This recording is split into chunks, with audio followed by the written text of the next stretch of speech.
Hi, I'm Stephen Feinberg, Executive Director of the Rhode Island Film and Television Office. Our guest tonight, Chris Sparling. Chris is a Rhode Island filmmaker, screenwriter. He's done everything from a small project called Uzi at the Alamo to some very big films and working with Matthew McConaughey, Leonardo DiCaprio, and most recently, he just wrote and directed a movie called Mercy.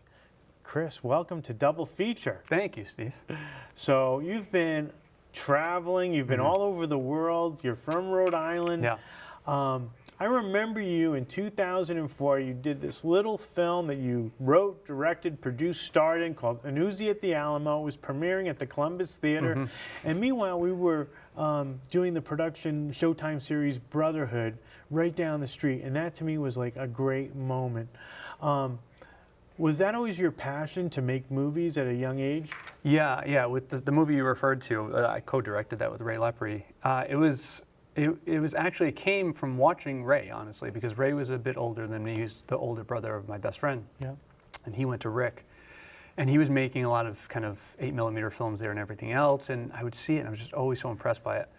And I knew it was the world, the industry I wanted to be affiliated with. It just was, at the time, difficult. It's not like it is now, where you can kind of just pick up your iPhone and make a movie if you want to. Right. So it was a process, and so it was long, it was difficult, but it seems to work. You out. went through the process. Yeah. That was what was cool. And you had a I packed trusted house. the process. Huh? I trusted the process. Right. And so then you started really working on your craft as a screenwriter. Yeah. And you did this movie which you've won awards for, and actually Variety said you were like one of the top 10 screenwriters in the country, which is pretty neat. But you did this film called Buried. Yeah. Tell us about Buried. So Buried was a film we did that I wrote that starred Ryan Reynolds. It premiered at Sundance in 2010. Lionsgate ended up releasing it, and it was kind of my breakout movie, going from making smaller independent films into working more within the Hollywood system. And Ryan Reynolds plays a character who wakes up, finds himself buried in a coffin. Yeah. And you filmed that in Spain, right? Yeah, we did. So, yeah. I mean, you won, what was it, the National Board of Review gave you an award for Best Original Screenplay. Yeah, that's pretty ridiculous, yeah. That's awesome. What was that experience like, something you wrote? Did you want to direct it as well? That was my initial intention with it, was to direct it. But the script itself took on a bigger life, and so when the opportunity was there for it to really grow, it was, it wasn't a difficult decision to say, all right, if that requires me stepping down from directing it, then fine. It was your big break. Yeah, it was my big break, yeah. And then you have worked with M. Night Shyamalan, who did The Sixth Sense and Signs and a bunch of other wonderful films. You've worked with Leonardo DiCaprio to adapt a book that he purchased the rights to. Him and Warner Brothers, is a Joe Nesbo novel. Snow. And you work with Matthew McConaughey and Gus Van Sant on The Sea of Trees. And what was that experience like? This was an original screenplay? This was an original screenplay of mine that I wrote, and then ended up producing as well with Gil Netter, Ken Cow. So we shot it up in Massachusetts about a year and a half ago. It premiered up at Cannes 2015.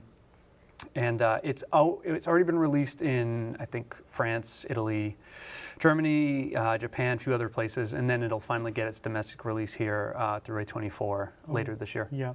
But what was that like working on a script and with people like Gus Van Sant, who did, what was the... Good Will Hunting. Good Will Hunting. Yeah. And he also did Finding Forrester. What's it like working with someone like that, or Matthew McConaughey, just coming off an Academy Award? It's great. You truly get to work with the people that are the best at what they do. So you kind of get a sense of, why they're the best and why they're as good as they are. You see that, what their process is, and you kind of learn from that, and you understand how they dissect character and story. And you learn. And so then you jumped in, bam, to Mercy, a thriller that you wrote and directed. Yeah. And with the story about that, what's that story? Well, so it's a Netflix original film. It's a Netflix. They funded it. And it'll be out later this year on Netflix. But prior to that, it premiered at the LA Film Festival a few weeks ago, and it's having its New England premiere at the Rhode Island Film Festival very proudly this coming August. Now, how were you able to, is that something you're pitching to Netflix to get that funded, or how does that come about? Did you write the script first? What I was had the script process? It was kind of like they came to me because they had a desire to do more genre-related material, and kind of that's a lot of times the space I work in. And so they asked if I had any material that I wanted to, to show them. And so they really responded to the script, and it was something I wanted to direct as well. And I had directed a film called The Atticus Institute that Universal released about a year ago. And so that allowed me to that was a smaller film, but it allowed me to at least have the opportunity to direct Mercy. Yeah, awesome. And any advice you'd want to give to any young filmmakers, screenwriters?